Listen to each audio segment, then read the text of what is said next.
以後如果再有人在我面前告西城的状，那就不是西城的問题了，那就是你的问题了，你知道吗？我明白了，奶奶。吃饭吧。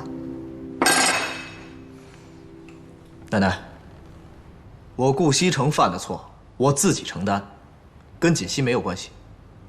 我不吃了，上班去了。你这孩子，我没有说你什么呀。走，锦溪。这孩子脾气是越来越大了，我都说不得了。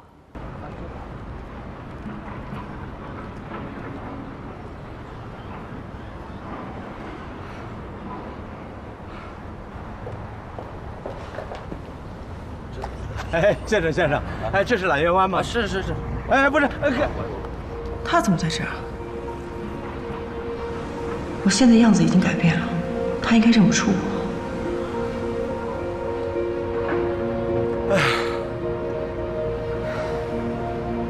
哎，小姐，哎，小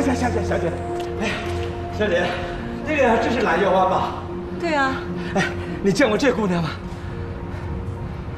这不是锦溪吗？对。那请问您是？啊，哎，这是我女儿，我是她爸爸呀。啊，原来是伯父啊。啊，你找他呀？对，你能告诉我她住几楼啊？锦溪她现在不在这儿住了。啊？你要带我去哪儿啊？去公司。一会儿你在楼下喝杯咖啡等我。你之前不是一直特别讨厌去公司吗？那是以前，但是现在有些事情需要我去解决一下。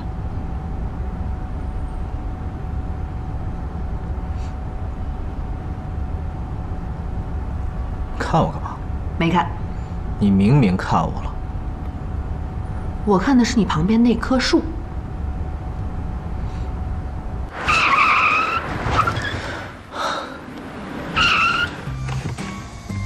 你干嘛呀？你不是要看树吗？我让你好好看看那些树。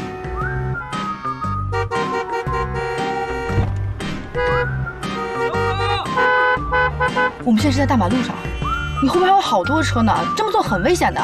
我乐意，怎么了？那你高兴，你也不能把别人的路给堵了呀。对了，